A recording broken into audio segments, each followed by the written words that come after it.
So this video is on development of tongue. As I have drawn this, as you can see, these are the pharyngeal arches, endodermal pouches. Okay, endodermal pouches, ectodermal clefts, and this is the pharyngeal arches. Okay, first, second, third, and the fourth one. This is hypobranchial eminence. This whole thing is the hypobranchial eminence. It has a cranial part and a caudal part. Then there are two lingual swellings and a tuberculum impar in between. Okay, tuberculum impar in between, two lingual swellings and a hypobranchial eminence. So come on, now let's do. The mucous membrane of anterior two-thirds develops from the fusion of the lingual swellings and tuberculum impar. Okay, so the anterior two-thirds, it develops from the lingual swellings and the tuberculum impar.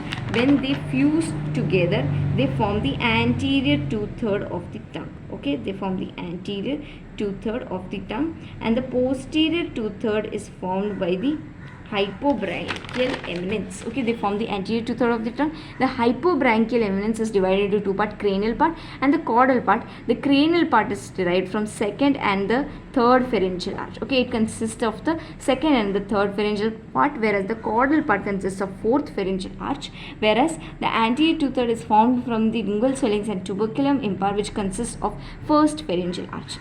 Now what happened is that the third arch, it overgrows over the second arch. So here is the first arch, second arch, third arch, and fourth arch. In the next second, this is here second, and the third overgrows over the second arch and fuses with the first to form the anterior two-third along with it, and marks the sulcus, a V-shaped sulcus. It fuses with the lingual swellings and the tuberculum impar in a V-shaped manner. Fuses in a V-shaped manner, that is called sulcus terminalis. Okay, sulcus terminalis fuses with the anterior two-third. Fusion is marked by sulcus terminalis. In the fourth arch, it is there. Okay, it is present as posterior most part. So the anterior two-third is from this, posterior one-third is from third arch, and the posterior most is from the fourth arch. Now foramen cecum, it develops there. So it represents the development of thyroglossal duct. So it is a remnant of thyroglossal duct. Okay, now the motor innervation. So in the motor innervation, the muscles of the tongues develop from occipitomes. Okay, occipital myotomes. Occipitomes. I'm so sorry.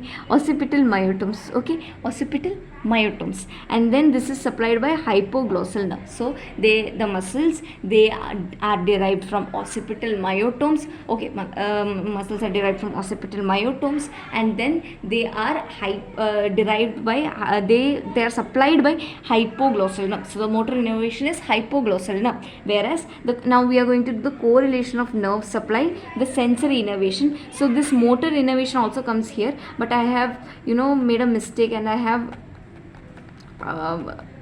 put the heading down, and I have started writing the motor innervation directly.